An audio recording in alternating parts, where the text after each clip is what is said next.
Halo Tribuners, Anda sedang menyaksikan live update Tribun News edisi Selasa 10 Agustus 2021 sore. Kami akan menyajikan informasi terkini dari berbagai daerah yang akan dilaporkan secara langsung oleh reporter kami di lapangan. Bersama saya Dea Mita, inilah live update selengkapnya.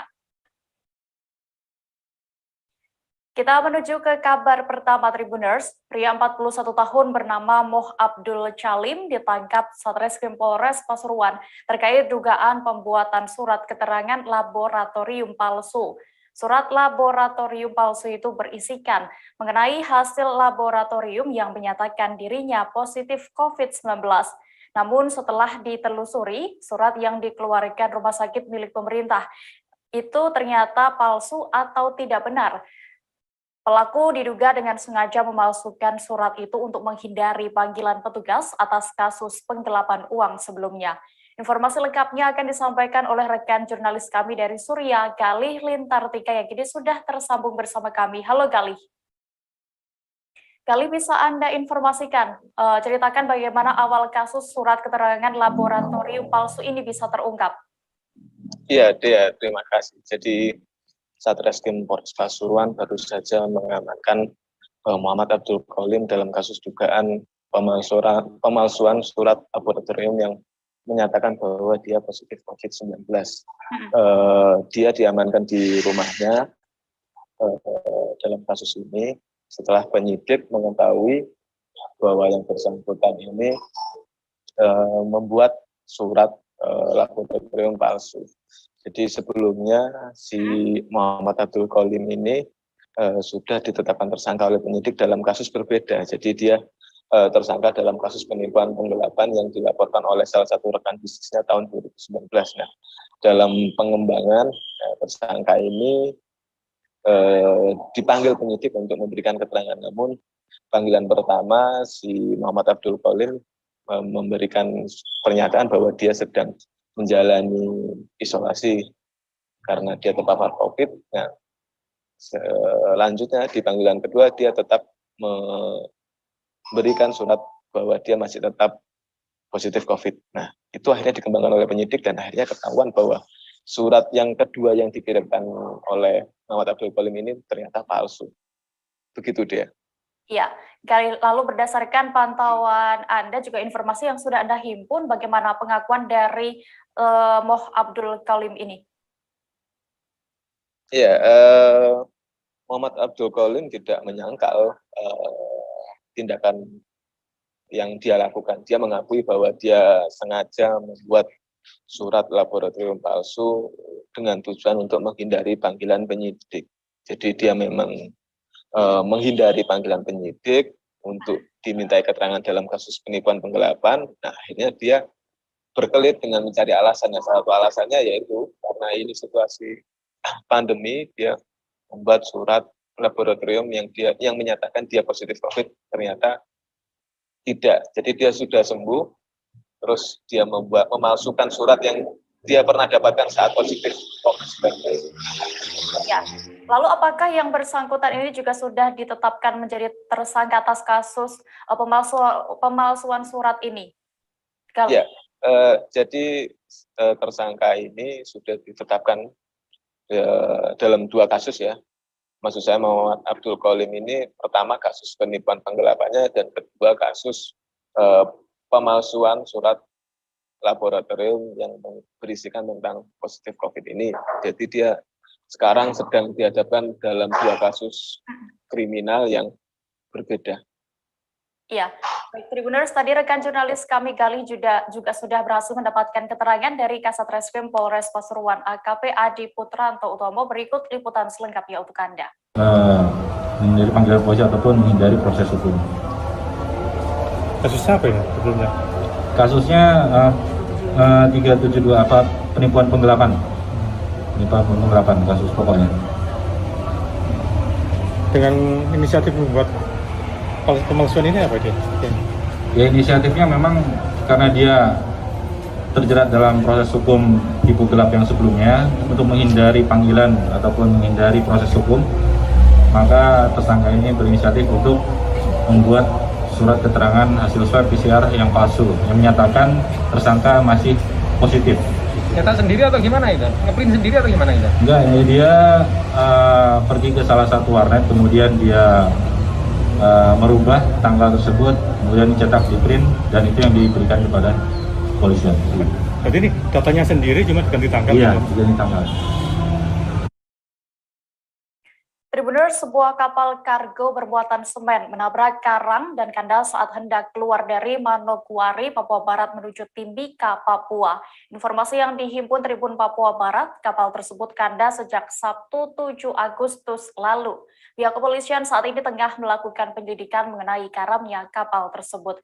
Untuk evakuasi kapal, informasinya masih menunggu kapal dari Fakfak yang akan membongkar muatannya. Detail informasi akan disampaikan langsung oleh rekan wartawan kami dari Tribun Papua, Sofwan Asyari Raharusun yang kini sudah tergabung bersama kami. Halo Sofwan. Halo Dea. Sofwan, bisa Anda jelaskan bagaimana kapal kargo ini bisa kandas di perairan Manokwari? Iya, Dea dan juga Tribuners dimanapun Anda berada. Hari ini dapat saya kabarkan dari Kabupaten Manokwari bahwasanya sejak Sabtu kemarin ada sebuah kapal kargo bermuatan semen sebanyak 220 ton yang hendak menuju ke Timika. Dia kandas di perairan Kabupaten Manokwari. Menurut keterangan dari Kasat Polairut Polres Manokwari, beliau menjelaskan bahwa menurut pemeriksaan beberapa saksi, mulai dari ABK dan juga Mualim 1 dan Mualim 2, mereka menyampaikan bahwa pada saat kapal tersebut hendak bergegas keluar Manokwari, pada saat itu situasi cuaca dan hujan dan juga angin kencang sehingga membuat pandangan pada saat di laut itu, di perairan Manokwari itu sedikit terganggu sehingga mereka pun tidak melihat situasi yang ada di luar sana. Dea.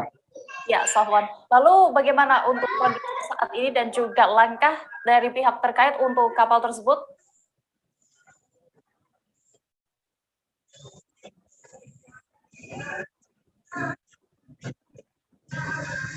Halo? Sofwan? Iya, halo. Halo Dea. Sofwan, lalu bagaimana untuk langkah selanjutnya terkait mungkin evakuasi kapal yang karam itu?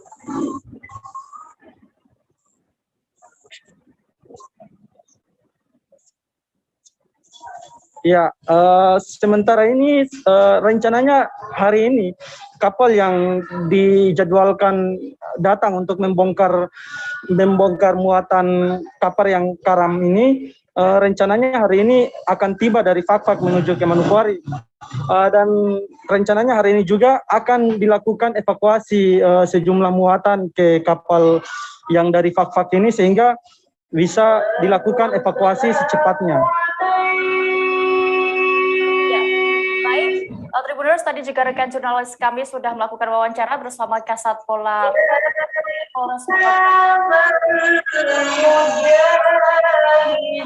Dari kapal itu nanti tunggu kapal yang satu perusahaan untuk mengalihkan muatannya ke kapal yang datang ini.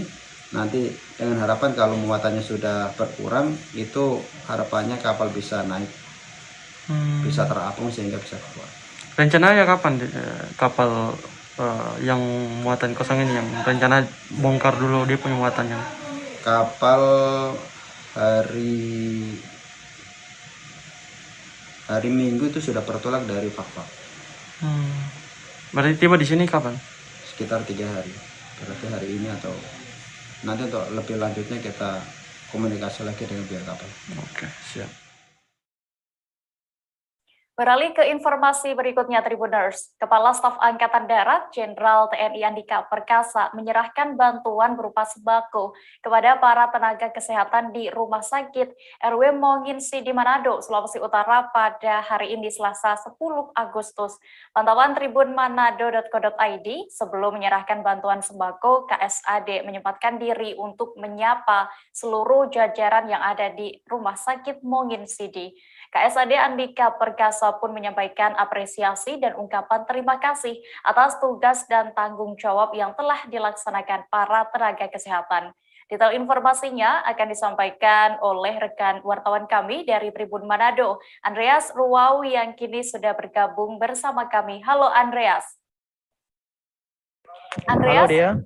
Iya, bisa Anda informasikan apa saja bentuk bantuan yang diberikan oleh KSAD Andika Perkasa kepada para tenaga kesehatan di Rumah Sakit Monginsidi, Manado? Oke, baik. Tadi itu beliau sempat mengunjungi Rumah Sakit Monginsidi ya, dan menyerahkan beberapa bantuan berupa sembako, dan diantaranya selain sembako ada berupa multivitamin ya, dan kemudian ada menu masakan dari Kepala Staf Angkatan Darat, yaitu Heti Perkasa ya, Nyonya Heti Perkasa, yang di sebuah makanan berupa daging untuk kesehatan para tenaga yang ada di rumah sakit. Nah, selain itu juga membuka dan dukungan bagi para nakes agar bisa lebih semangat dalam melayani. Itu ya. Ya, lalu siapa saja yang menjadi sasaran penyaluran bantuan tersebut? Oke, yang menjadi sasaran penyaluran di RSRW Monginsidi yaitu terutama para tenaga kesehatan.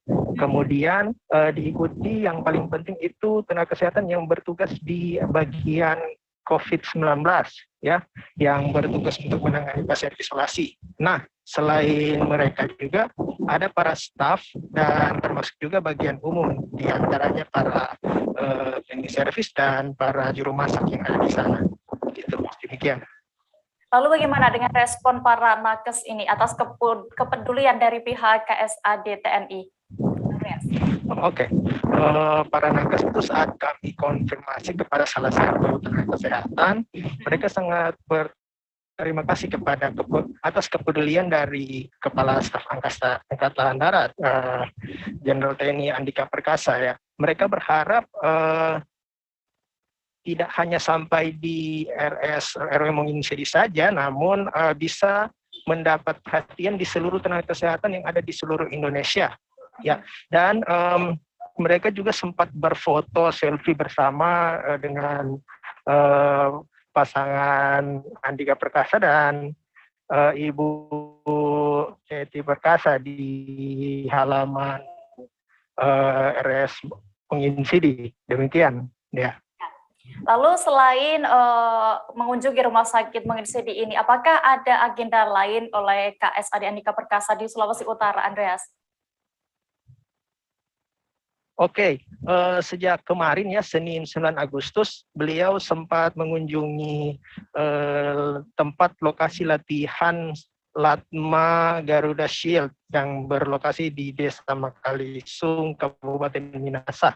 Dan kemudian hari ini beliau tentunya mengunjungi rumah sakit, dan kemudian beliau berkunjung ke lokasi pembangunan rumah susun atau rusunawa yang berada di Yoni 712, dan selain itu di Yosipur yang berada di Mahumi. Dan saat ini di belakang saya, beliau baru saja tiba di lokasi Yosipur yang mana diselenggarakan acara kegiatan peninjauan pembangunan rusunawa yang ada di sini. Dan setelah ini besok itu beliau akan langsung ke Merawang yang berada di Kalimantan Timur, di mana akan juga meninjau latihan bersama Garuda Shield yang ada di sana. Ya, demikian. Ya, baik, terima kasih rekan Andreas Wow yang telah melaporkan dari Sulawesi Utara. Selamat kembali bertugas. Kita beralih ke Pali Tribuners. Perusahaan Umum Daerah Air Minum Tirta Pali Anugrah milik pemerintah Kabupaten Penugal Abab Lematang Ilir atau Pali Provinsi Sumatera Selatan saat ini dikabarkan tengah berada di ambang kebangkrutan. Selain itu, pihak PT Air Minum Daerah ini juga memiliki income dari banyaknya pelanggan, tidak memiliki income maksud kami dari banyaknya pelanggan yang menunggak bayar akibat kerap tidak dialiri air bersih. Perusahaan plat merah ini juga masih tersandung piutang dengan PDAM Lematang Enim senilai miliaran rupiah yang harus dilunasi. Untuk mengetahui lebih detailnya, sudah bergabung bersama kami rekan jurnalis dari Sri Pogu, Regan Palaspa yang akan menyampaikan laporan. Halo, Regan. Halo, Regan, bisa Anda informasikan ya bagaimana kondisi terkini terkait kebutuhan air bersih di Kabupaten Pali sendiri? Baik, terima kasih Dea dan Tribuners.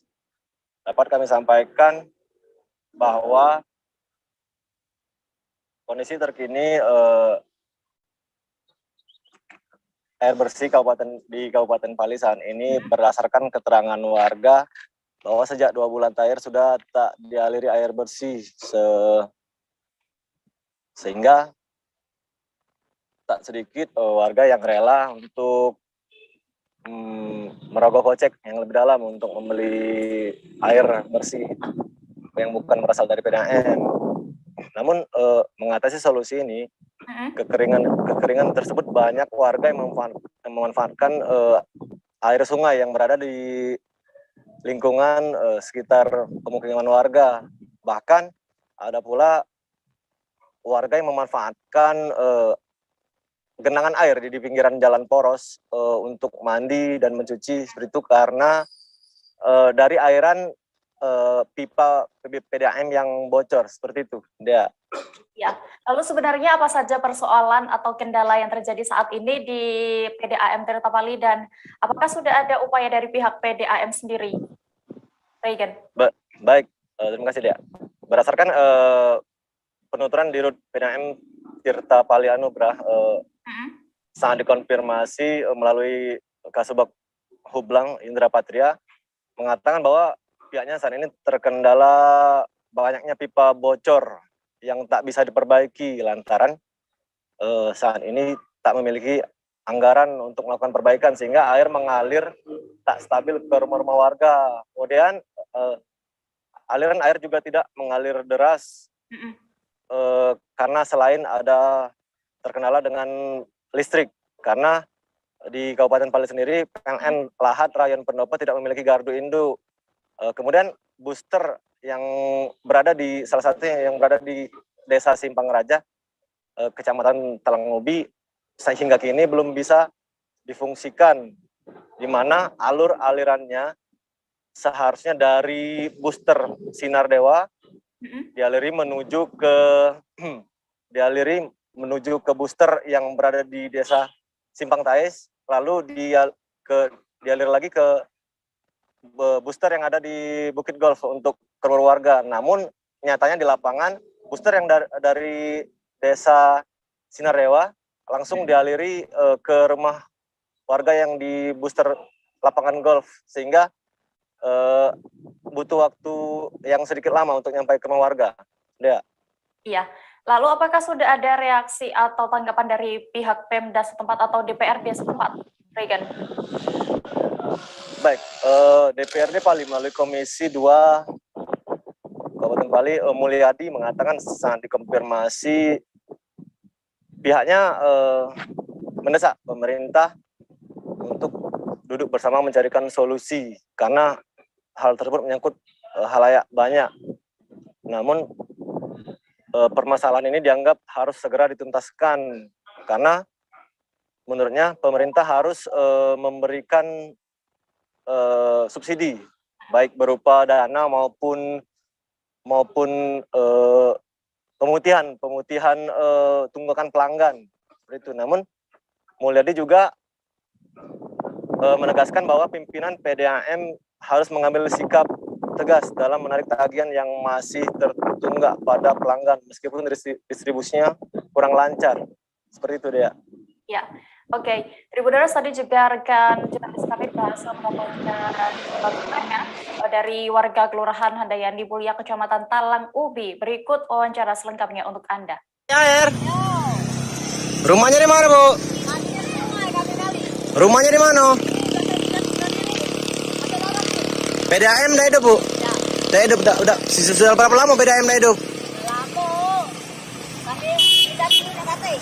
Jadi mandinya di sini, Bu? Yo. Dah lama mandinya di sini, Bu? Kalau apa namanya?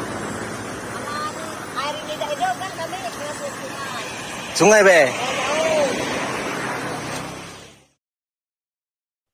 Beralih ke Solo, Jawa Tengah, Tribuners, sebuah kios mebel milik Kismanto di Duku, Tegal Dhuwur RT 05 RW 2, Desa Wadung Getas, Kecamatan Wonosari, Klaten, ludes dilalap si jago merah. Barang-barang mebel yang ada di dalam kios menjadikan api itu dengan cepat merambat ke seluruh ruangan. Beruntung api tidak sampai merambat ke rumah pemukiman warga yang tidak jauh dari kios yang terbakar ini. Akibat kejadian ini, sang pemilik mebel pun harus merugi hingga ratusan juta rupiah. Selengkapnya akan disampaikan rekan jurnalis kami dari Tribun Solo, Mardon Widianto, yang kini sudah terhubung bersama kami. Halo Mardon. Mardon, bisa Anda informasikan mengenai di mana lokasi tepatnya dan juga kapan sebenarnya kebakaran ini terjadi? Baik, terima kasih rekan Dea. Untuk kebakaran terjadi di Jalan Solo Jogja, tepatnya dekat Pasar Tegal Dondo, Duku Tegal Dhuwur, Desa Wadung Getas, Wonosari, Klaten, dan terjadi Senin malam. Iya, Mardon, lalu apakah saat ini sudah diketahui penyebab kebakaran itu? Oke, untuk penyebab kebakaran dari kepolisian, setelah melakukan olah TKP pasca api padam, dinyatakan kebakaran tersebut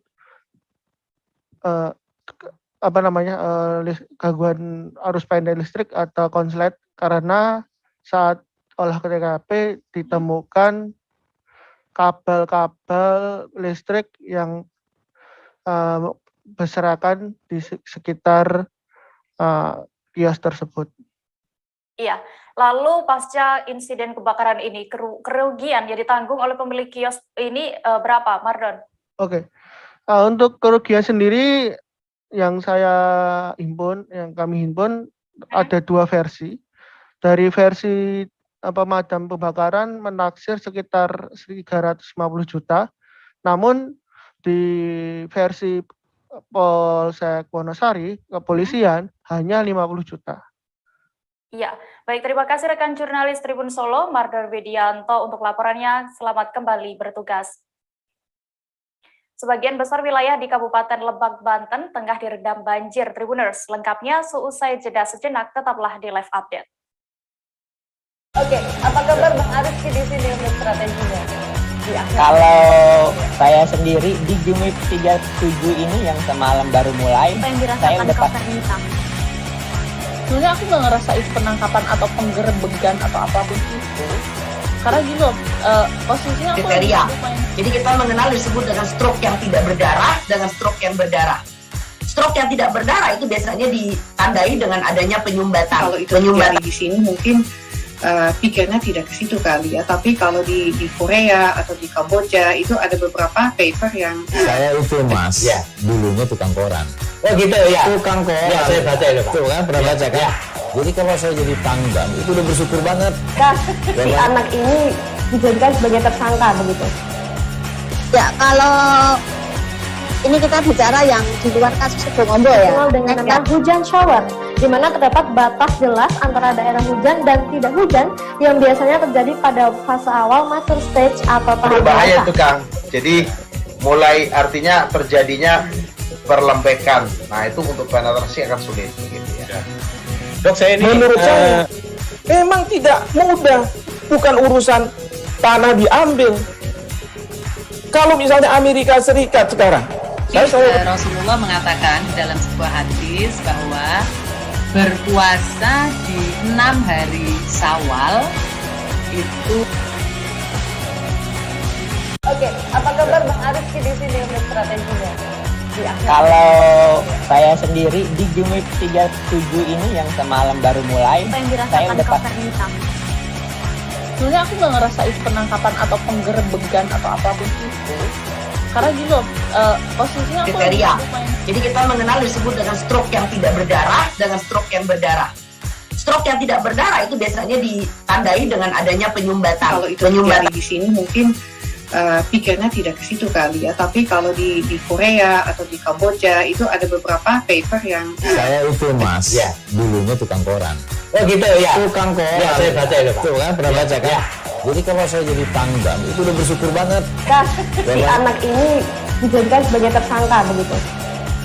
Ya, kalau ini kita bicara yang di luar kasus Sebongombo ya. Dengan nama hujan shower, di mana terdapat batas jelas antara daerah hujan dan tidak hujan yang biasanya terjadi pada fase awal mature stage atau tahap Berbahaya dewasa. itu Kang. Jadi mulai artinya terjadinya perlembekan. Nah itu untuk penetrasi akan sulit gitu ya. Dok, saya ini menurut saya memang tidak mudah, bukan urusan tanah diambil.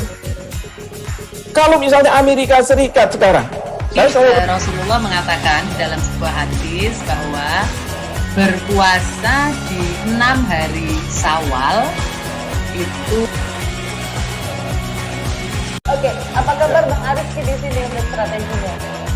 Kalau saya sendiri di Jumip 37 ini yang semalam baru mulai, saya udah pas. Sebenarnya aku nggak ngerasain penangkapan atau penggerebegan atau apapun itu. Karena gini loh, posisinya aku kriteria. Jadi kita mengenal disebut dengan stroke yang tidak berdarah dengan stroke yang berdarah. Stroke yang tidak berdarah itu biasanya ditandai dengan adanya penyumbatan. Kalau itu terjadi di sini mungkin pikirnya tidak ke situ kali ya. Tapi kalau di Korea atau di Kamboja itu. Terima kasih Anda masih bersama kami di Live Update. Kita menuju ke kabar dari Provinsi Banten. Hujan deras mengguyur Kabupaten Lebak sejak Senin 9 Agustus sore kemarin hingga Selasa 10 Agustus dini hari. Akibatnya sejumlah wilayah di kota Rangkas Bitung, Kabupaten Lebak, Banten dikepung banjir.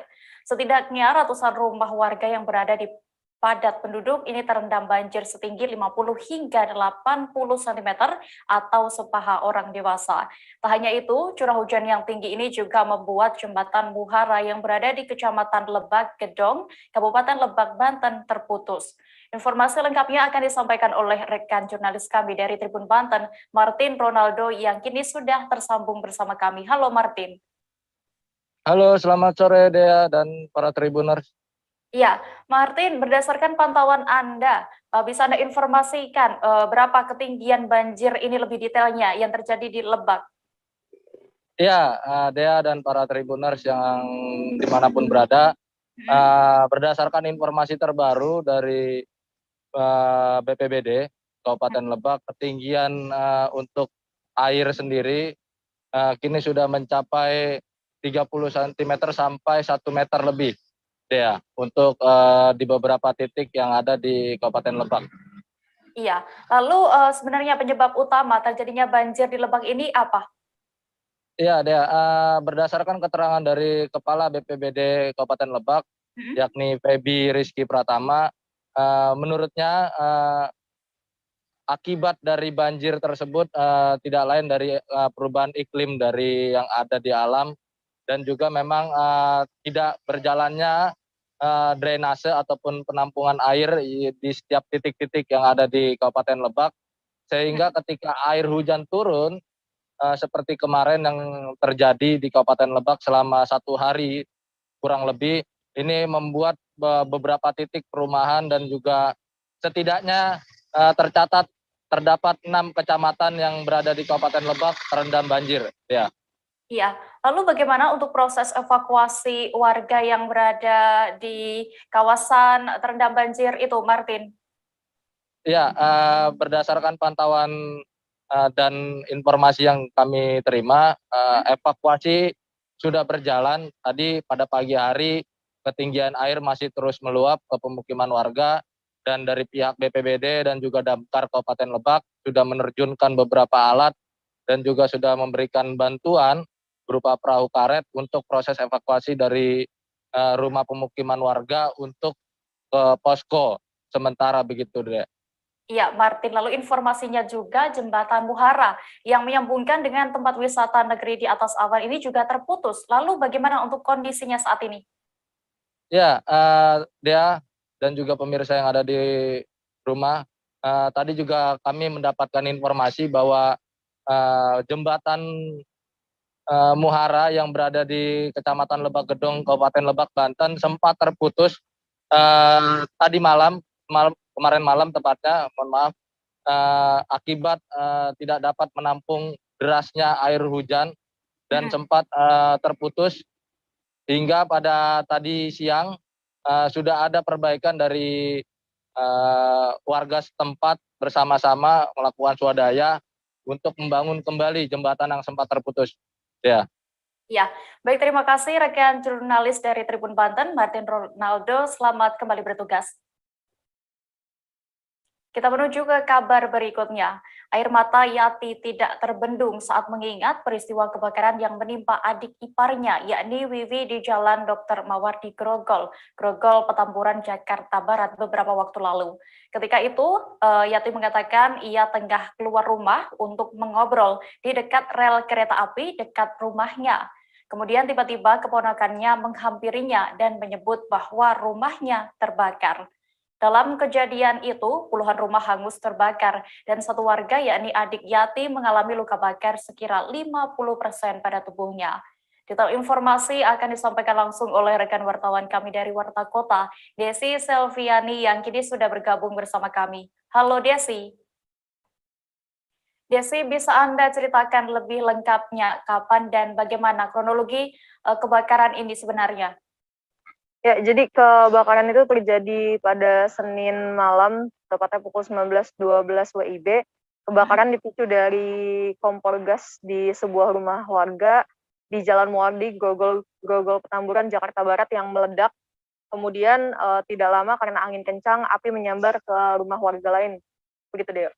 Iya, informasinya juga ini banyak rumah yang ikut terbakar. Lalu berapa jumlah pastinya? Apakah ada informasi, Desi? Ya, ada sedikitnya ada 14 rumah semi permanen yang terbakar. Itu dengan demikian ada sekitar 180 jiwa yang mengungsi karena kebakaran tersebut, Dea. Iya. Lalu berdasarkan pantauan Anda, Desi, bagaimana dengan kondisi terkini di lokasi kebakaran itu? Ya, tadi pukul 10 kondisi kebakaran itu menghanguskan rumah semi permanen, rumah rata dengan tanah. Kemudian juga beberapa warga masih mencari puing-puing yang masih bisa diselamatkan. Tapi sebagian warga meminta pemerintah bantuan untuk bahan material untuk kembali membangun rumah. Iya, baik. Tribuners, tadi rekan jurnalis kami juga melakukan wawancara bersama Yati, yakni kerabat dari liputan selengkapnya untuk Anda. Yuyu ya, Bu ya? Bekas adik ipar. Oh, bekas adik ipar. Pernah kakak ipar. Pak, Bu, sekarang kondisi Bu Wiwi kayak gimana sih, Bu? Contoh saya belum tahu, masih di dalam hati, jadi saya belum bisa lihat. Oh, sekarang di ICU? Saya nggak bisa kemarin saya nggak bisa apa-apa. Kemarin gimana sih, Bu, kronologinya Bu Wiwi lagi masak apa? Oh, lagi masak nasi, tapi di kompor gas. Terus tiba-tiba ada bocor atau gimana? Bocor? Langsung ngegulak. Terus langsung nyamber ke rumah lain, Bu? Motor refleks semua nyamber dia. Sekarang pengobatan biaya di rumah sakit gimana, Bu? Ada anaknya yang ngurus. Berarti kalau saya malah saya udah meninggal, jadi udah lama lagi udah meninggal. Sudah ngikutin sama dia di sini. Ibu tinggalnya di mana? Di sini juga atau gimana? Oh, di belakang samping dia. Di bawahnya. Oh, Ibu di atas. Satu rumah. Ibu denger nggak pas meledakan itu atau Ibu lagi di luar? Lagi keluar, saya baru keluar. Lagi saya berangkat, saya keluar, saya duduk di situ. Oh, lagi duduk-duduk di situ. Api mana sih kalau dari dalam keluar kok ada api. Udah saya lihat, udah saya bukannya apa lagi. Udah gelap semuanya, hitam ya? Semua surat-surat habis. Ini apa sih Bu? Pabrik atau apa? Sablon? Sablon bahan kimia gitu ya? Ada bahan kimianya ya? Oke. Ibu siapa namanya Bu? Ibu siapa namanya? Saya. Hah? Bu Yati. Usia berapa Bu? Saya 55. Kota Pontianak telah menerapkan PPKM darurat sejak 12 Juli yang berakhir pada 20 Juli 2021 lalu. Seperti diketahui sebelumnya, 2 kota di Kalimantan Barat memang sempat masuk ke dalam PPKM level 4, yakni Kota Singkawang dan Kota Pontianak.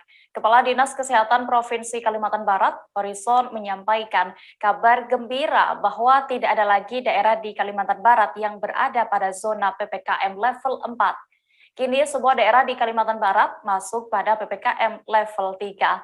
Kabar selengkapnya akan disampaikan rekan wartawan kami dari Tribun Pontianak, Anggita Putri, yang kini sudah terhubung bersama kami. Halo Anggita. Halo rekan Dea. Ya, Anggita, daerah di Kalimantan Barat ini kabarnya telah keluar dari PPKM level 4 dan seluruh daerahnya berada di PPKM level 3. Lalu bagaimana terkait update penerapan PPKM selanjutnya di sana?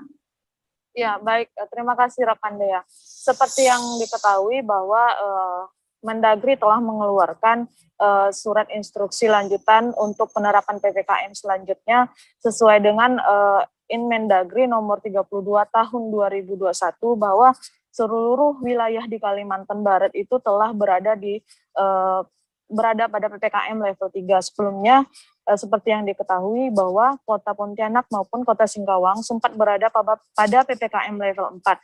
Nah, kedua kota ini sebelumnya Kota Singkawang telah terlebih dahulu terjadi penurunan kepada PPKM level 4. Untuk hari ini telah update selanjutnya bahwa Kota Pontianak menyusul kabupaten lainnya berada pada PPKM level 3, di mana untuk Kota Pontianak sendiri sudah beberapa kali terjadi perpanjangan untuk penerapan PPKM level 4. Dan pada hari ini kabar gembira datang dari Kalimantan Barat, khususnya Kota Pontianak telah berada pada PPKM level 3, di mana nantinya akan dilakukan pelonggaran-pelonggaran sesuai dengan aturan yang telah diatur lebih lanjut oleh pemerintah daerah setempat.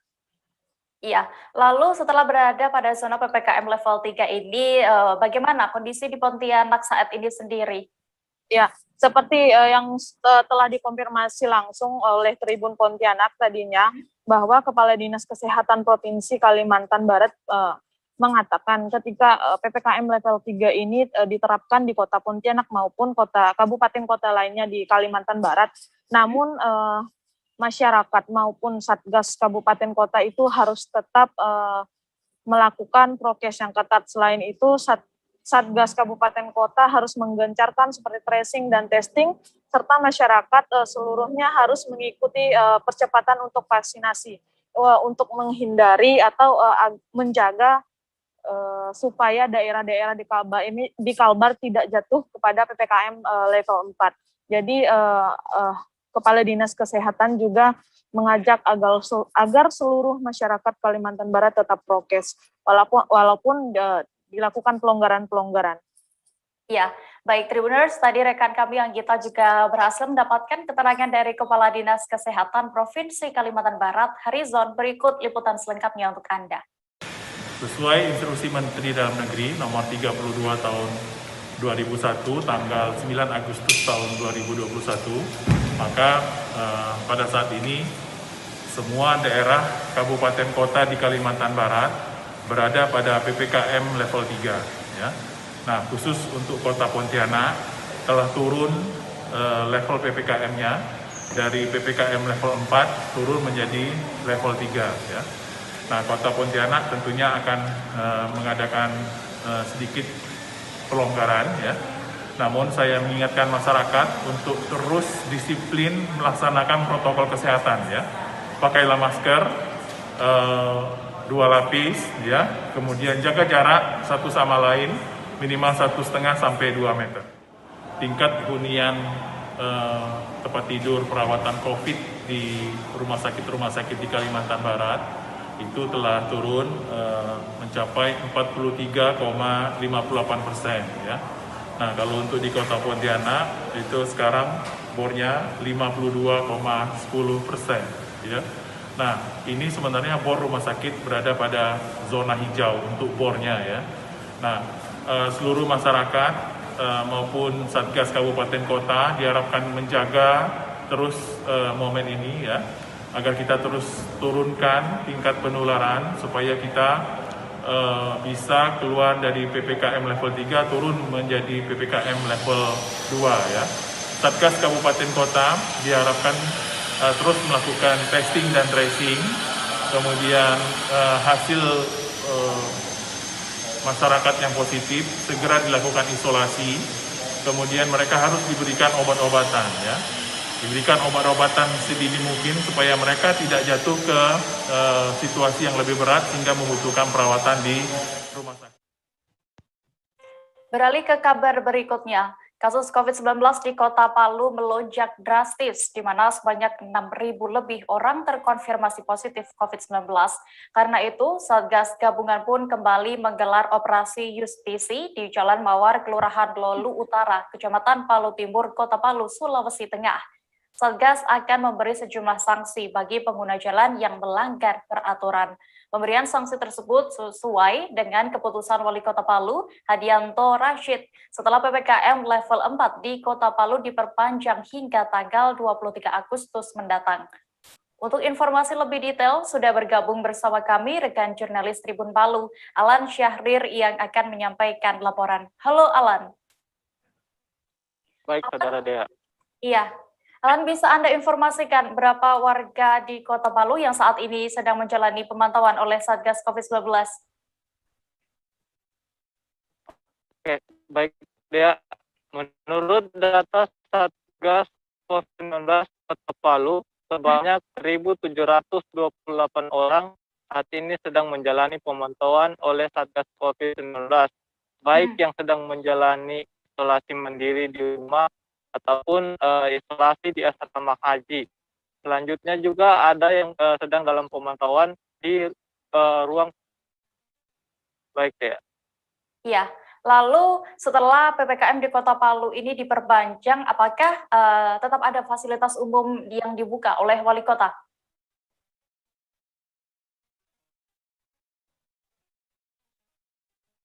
Halo, Alan? Baik, terdapat beberapa kebijakan yang diambil oleh Kota Palu.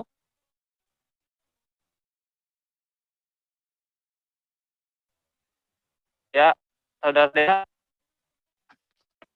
Alan, ya bisa Anda lanjutkan? Ya, terdapat. Ya, oke. Terdapat beberapa kebijakan yang diambil level 4 di Kota Palu yang berakhir pada tanggal 23 Agustus mendatang.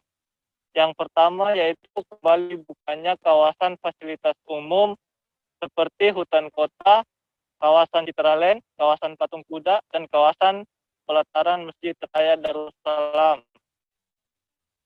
Sementara itu kawasan tempat olahraga seperti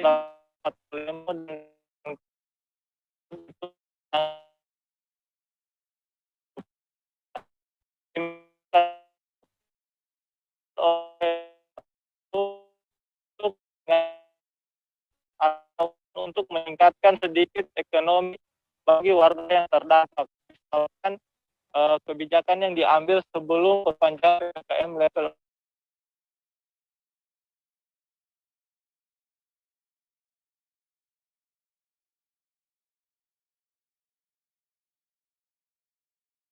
Halo, Alan masih bisa mendengar saya?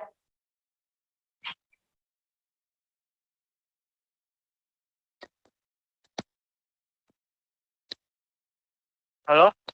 Iya, Alan bisa Anda lanjutkan tadi, selain juga fasilitas olahraga tadi, apalagi mungkin yang dibuka di Kota Palu?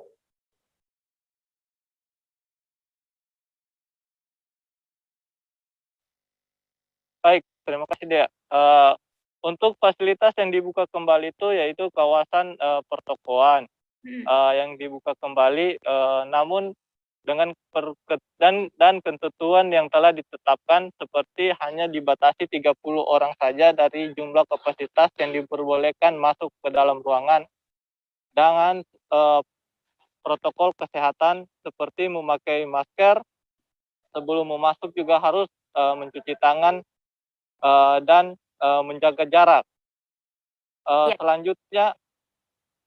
Selanjutnya untuk kawasan olahraga itu hingga tanggal 23 masih dilarang oleh Wali Kota Palu disebabkan mengantisipasi adanya kegiatan-kegiatan yang berkerumunan. Sekian dia. Ya, baik, terima kasih rekan jurnalis Alan Syahrir untuk laporannya dari Kota Palu. Selamat kembali bertugas. Kita beralih ke kabar berikutnya.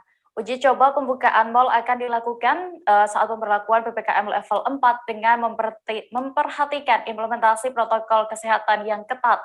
Pembukaan mal ini akan dilakukan di 4 kota, yakni Jakarta, Bandung, Surabaya, dan Semarang.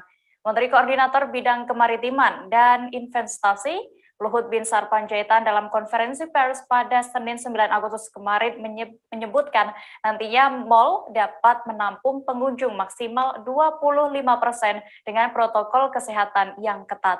Selengkapnya akan disampaikan rekan jurnalis kami dari Tribun Jabar, Putri Puspita yang kini sudah terhubung bersama kami. Halo Putri. Ya, halo Dea. Putri, bisa Anda informasikan bagaimana persiapan mal di Kota Bandung sendiri untuk uji coba kembali dibuka?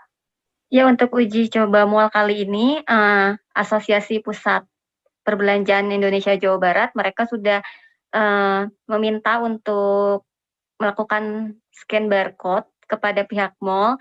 Jadi mereka sudah mempersiapkan mulai hari ini scan barcode dari Peduli Lindungi untuk mempermudah para pengunjung mal supaya nanti ketika masuk mal itu lebih tertib dan sudah tervaksinasi untuk yang masuk ke dalam mal. Iya. Lalu ini tadi juga disebutkan bahwa salah satu syarat bisa masuk ke dalam mal ini adalah vaksinasi. Lalu bagaimana dengan vaksinasi karyawan mal sendiri? Apakah sudah seluruhnya? Untuk beberapa mal yang memang ramai di Kota Bandung seperti Cihampelas Walk, mereka kemarin mengatakan kalau karyawannya sudah tervaksinasi 100%, sedangkan untuk Bandung Indah Plaza dan Istana Plaza mereka juga karyawannya sudah melakukan vaksinasi kurang lebih 90% dan sebagiannya lagi 10% belum mendapatkan vaksin karena ada alasan tertentu kesehatan. Iya. Lalu apakah ada tanggapan dari Asosiasi Pengelola Pusat Belanja Indonesia Jawa Barat terkait kembalinya dibuka mal di Bandung ini? Anggita? Ya, mereka dari APBBI sangat support ya dengan kabar ini karena kan sudah ada 16.500 karyawan yang sudah di PHK dan dirumahkan di keadaan PPKM ini. Jadi mereka berharap setelah dibukanya kembali mal secara bertahap bisa membantu para karyawan untuk bisa bekerja kembali meskipun masih perlu waktu cuma 25% karyawan yang bisa bekerja. Ya, baik Tribuners, tadi rekan kami Anggita juga sudah melakukan wawancara bersama Marketing Communication Manager Bandung Indah Plaza and Istana Plaza. Aditya Fahmi berikut liputan selengkapnya untuk Anda. Untuk persiapan untuk penyiapan QR Code sendiri sebenarnya kami sudah diinformasikan dari minggu lalu ya. Tapi untuk kebijakannya ditetapkan dan diterapkan sebenarnya baru tadi malam dari pemerintah dan juga dari Menko Maritim ya, Bapak Luhut. Nah, itu kita juga di situ ketika diumumkan dan harus dilaksanakan, kami di sini siap dan kami pun telah berkoordinasi dengan Kemenkes satu hari kemarin untuk penyiapan QR Code tersebut. Oke. Tribuners, kami akan kembali dengan informasi terbaru lainnya seusai jeda berikut. Tetaplah di Live Update. Oke, apa kabar Bang Arif di sini untuk strateginya? Kalau saya sendiri di Jumip 37 ini yang semalam baru mulai, saya udah sebenarnya aku nggak ngerasain penangkapan atau penggerebegan atau apapun itu, karena gini loh, posisinya aku kriteria. Jadi kita mengenal disebut dengan stroke yang tidak berdarah dengan stroke yang berdarah. Stroke yang tidak berdarah itu biasanya ditandai dengan adanya penyumbatan. Kalau itu terjadi di sini mungkin pikirnya tidak ke situ kali ya. Tapi kalau di Korea atau di Kamboja itu ada beberapa paper yang Saya itu mas, dulunya tukang koran. Oh gitu ya. Tukang koran. Ya, saya baca itu Pak. Tuh kan, pernah baca kan? Jadi kalau saya jadi tanggam, itu udah bersyukur banget. Si anak ini dijadikan sebagai tersangka begitu. Ya, kalau ini kita bicara yang di luar kasus Sidomombo ya. Dikenal dengan nama hujan shower, di mana terdapat batas jelas antara daerah hujan dan tidak hujan yang biasanya terjadi pada fase awal mature stage atau tahap Berbahaya dewasa. itu Kang. Jadi mulai artinya terjadinya perlembekan. Nah itu untuk penetrasi akan sulit gitu ya. Dok, saya ini menurut saya memang tidak mudah, bukan urusan tanah diambil. Kalau misalnya Amerika Serikat sekarang, Rasulullah mengatakan dalam sebuah hadis bahwa berpuasa di 6 hari Syawal itu. Oke, apa kabar Bang Arif di sini untuk strateginya? Kalau saya sendiri di Jumit 37 ini yang semalam baru mulai, Apa yang saya dirasakan udah Kauser Hitam? Sebenarnya aku nggak ngerasain penangkapan atau penggerebegan atau apapun itu. Karena gini loh, posisinya aku Kriteria. Jadi kita mengenal disebut dengan stroke yang tidak berdarah dengan stroke yang berdarah. Stroke yang tidak berdarah itu biasanya ditandai dengan adanya penyumbatan. Kalau itu terjadi di sini mungkin pikirnya tidak ke situ kali ya. Tapi kalau di Korea atau di Kamboja itu ada beberapa paper yang Saya itu mas, dulunya tukang koran. Oh gitu ya. Tukang koran. Ya, saya baca itu Pak. Tuh kan, pernah baca kan? Jadi kalau saya jadi tanggam, itu udah bersyukur banget. Si anak ini dijadikan sebagai tersangka begitu. Kembali di live update Tribun News, kita menuju kabar selanjutnya. Awal bulan Agustus sudah menjadi pemandangan umum, banyak bermunculan pedagang pernak-pernik guna menyambut perayaan Hari Kemerdekaan Republik Indonesia pada 17 Agustus mendatang. Seperti di sejumlah ruas jalan kawasan Pasar Jatinegara, Jakarta Timur. Namun tahun ini, pedagang bendera merah putih dan pernak-pernik HUT RI lainnya kembali menelan pahit. Sebab pandemi membuat dagangan mereka jarang terjual. Informasi lengkapnya akan disampaikan oleh rekan jurnalis kami dari Tribun News, Alvio Junio, yang kini sudah tersambung bersama kami. Halo Vio. Halo Dea. Ya Vio, bisa Anda jelaskan berdasarkan informasi yang Anda himpun dan pantauan Anda, apa saja pernak-pernik yang biasanya dijual di pasar dan kisaran harganya di sana? Oke, untuk yang dijual itu beraneka ragam ya, dari pernak-pernik seperti hiasan dinding, tirai, foil, lampion, ada balon huruf dan angka juga, ada banner flag dirgahayu yang tentunya itu bernuansa merah putih. Begitupun bendera, untuk bendera juga terjual beraneka ragam, ada bendera plastik yang kecil, bendera segitiga kain, ukuran standar, sedang, besar itu ada, dan bendera background, dan tentu umbul-umbul yang tentunya itu bernuansa merah putih. Untuk pernak-pernik ini kisaran harganya itu di bawah Rp100.000, sedangkan bendera itu sesuai jenis dan ukurannya, paling murah itu kisaran Rp5.000, dan yang termahal itu bisa mencapai Rp300.000 hingga Rp500.000, begitu deh. Iya, Vio, untuk di Jakarta Timur sendiri ini pedagang pernak-pernik 17-an, sebenarnya mulai dari kapan mereka menjual beragam pernak-pernik itu dan apa profesi mereka sebelumnya? Memang momen 17-an ini selalu disambut baik oleh para pedagang. Selain untuk memeriahkan Hari Kemerdekaan, juga mereka juga mendapat tambahan rezeki di setiap bulan Agustus. Namun untuk penjual yang saya temui itu profesi dia tadinya itu pedagang mainan sebelumnya, yang biasa berjualan di sekolahan, cuma karena sekolah libur, dia memang mengaku sudah menganggur sejak tahun kemarin hingga tahun ini, dan hanya mengandalkan momen 17-an Agustus ini. Begitu deh. Ya, lalu juga informasinya memang semenjak pandemi ini, penghasilan para penjual pernak-pernik 17 Agustus ini juga ikut mengalami penurunan. Seberapa persen itu, Vio?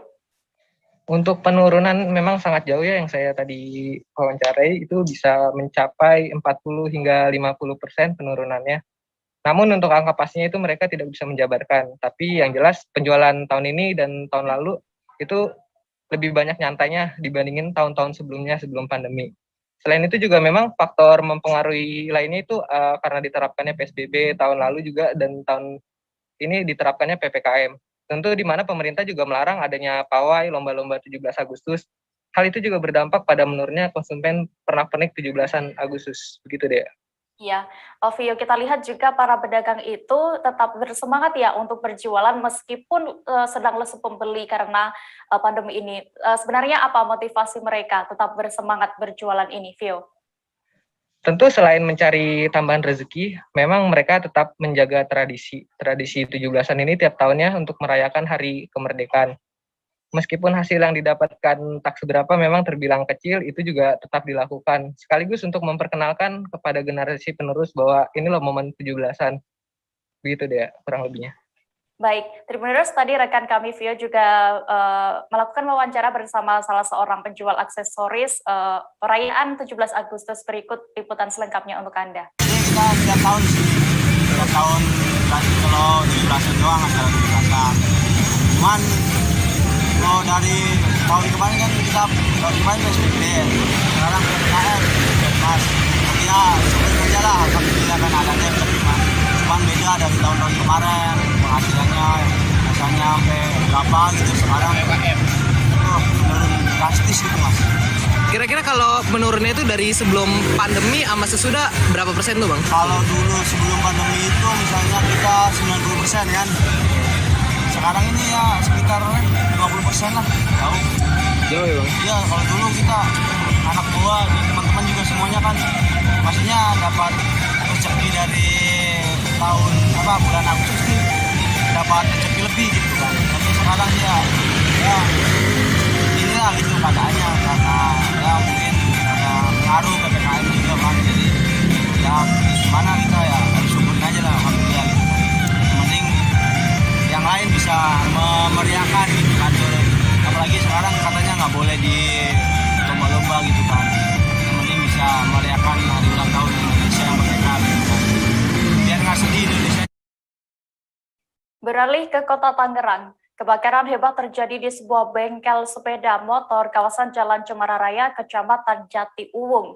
Insiden yang terjadi pada Sabtu 7 Agustus 2020 dini hari lalu itu menewaskan 3 orang.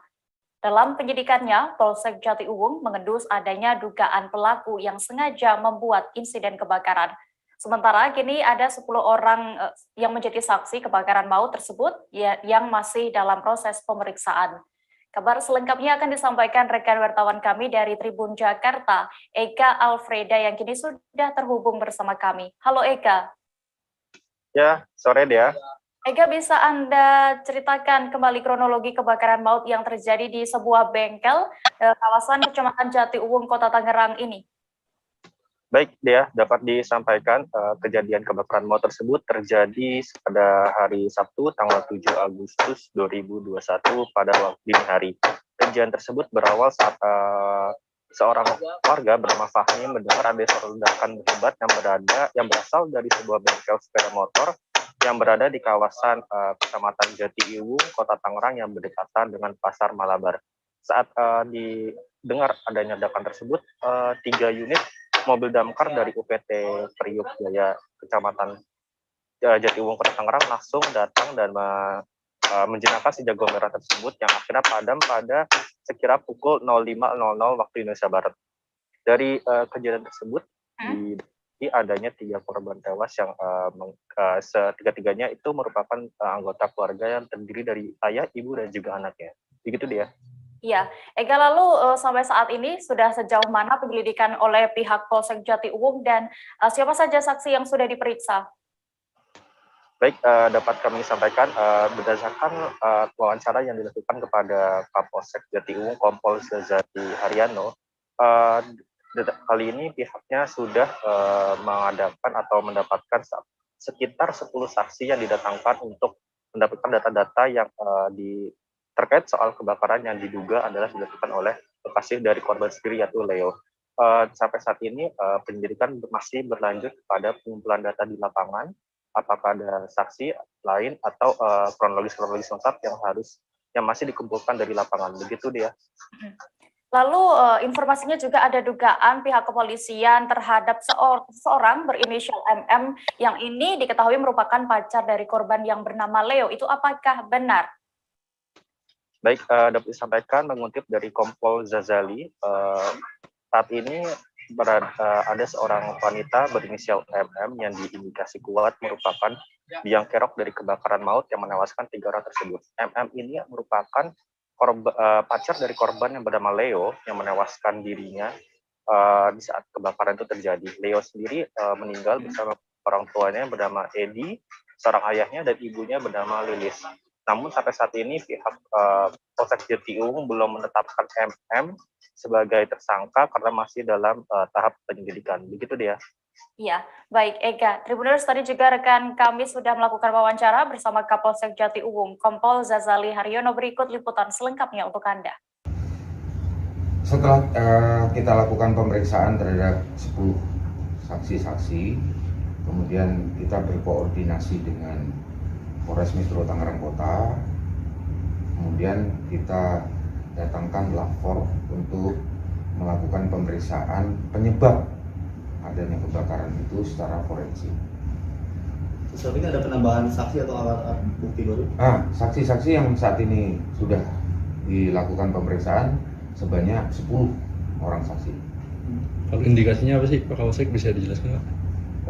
Indikasinya sedang kita dalami, mengingat menimbang semua informasi itu perlu kita ungkap ada tidaknya pidana yang terjadi dalam rangka peristiwa kebakaran tersebut. Tapi dari hasil olah TKP ada unsur kesengajaan nggak sih Pak dari kebakaran tersebut? Dugaan memang betul, dugaan.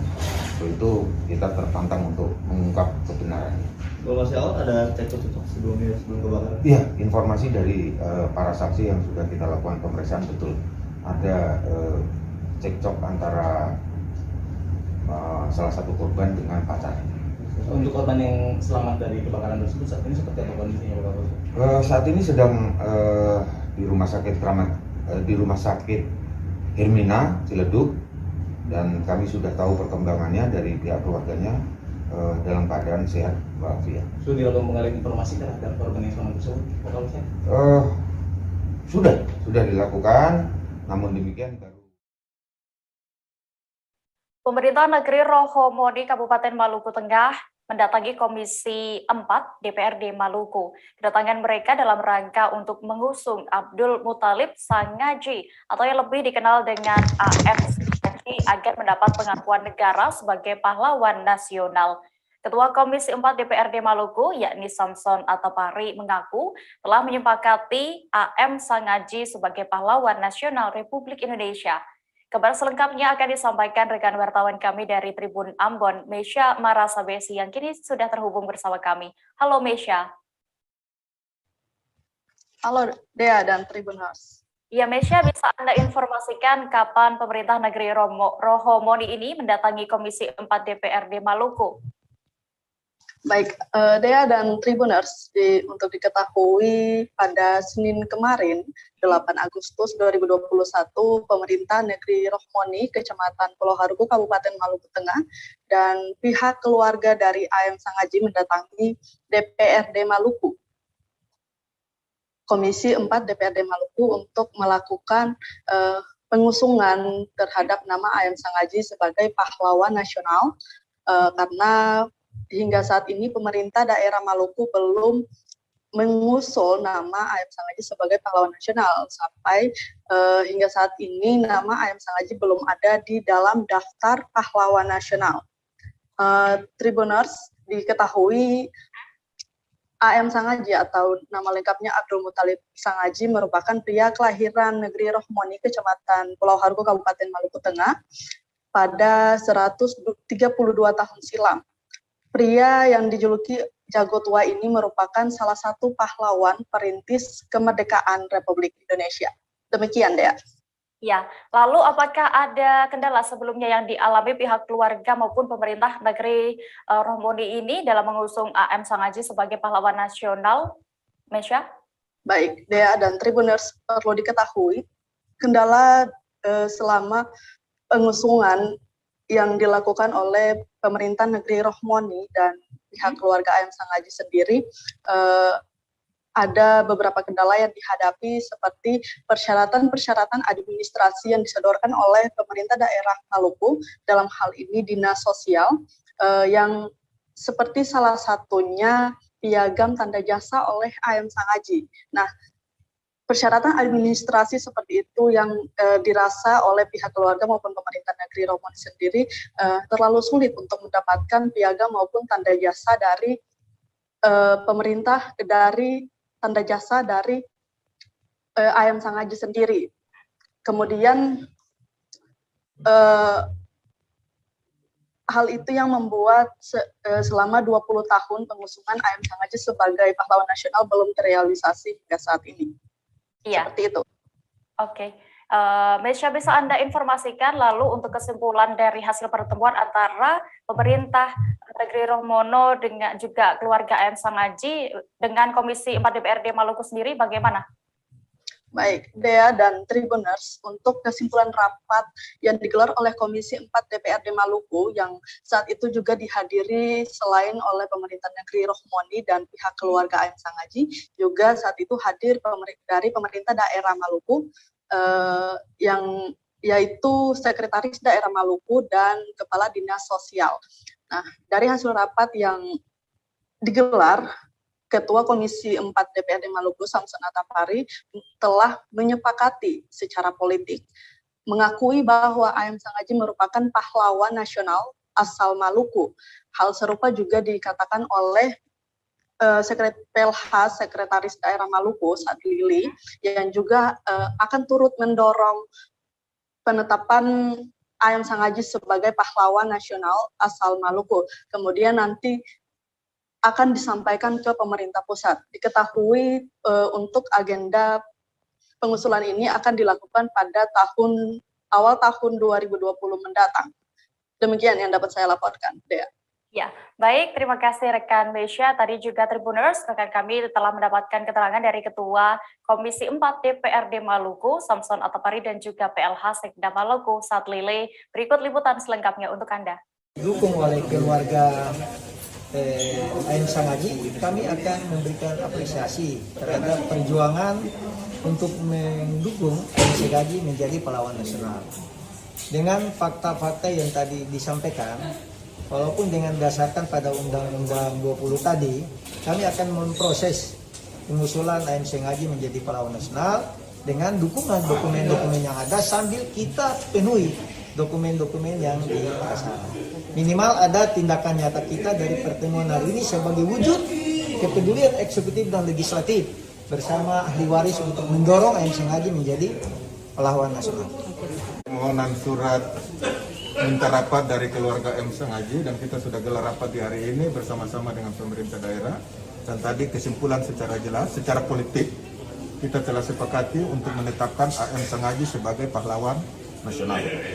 Sehingga ini punya legal standing, punya dasar hukum, kita harus melakukan proses sesuai dengan undang-undang, sehingga secara politik kita sudah tetapkan, tetapi nanti di penghujung oleh pemerintah pusat kita minta juga ini ditetapkan secara hukum AM Sangaji ini sebagai pahlawan nasional dengan tahapan yang akan dilakukan bersama-sama pemerintah daerah, DPRD, dan pihak keluarga untuk melengkapi persyaratan-persyaratan yang minimal itu bisa menjadi syarat utama untuk pemerintah pusat bisa segera menetapkan AM Sangaji sebagai pahlawan nasional. Kira-kira itu yang paling penting. Tribuners, Kota Bandar Lampung kembali melaksanakan pemberlakuan pembatasan kegiatan masyarakat atau PPKM level 4 selama 2 pekan ke depan.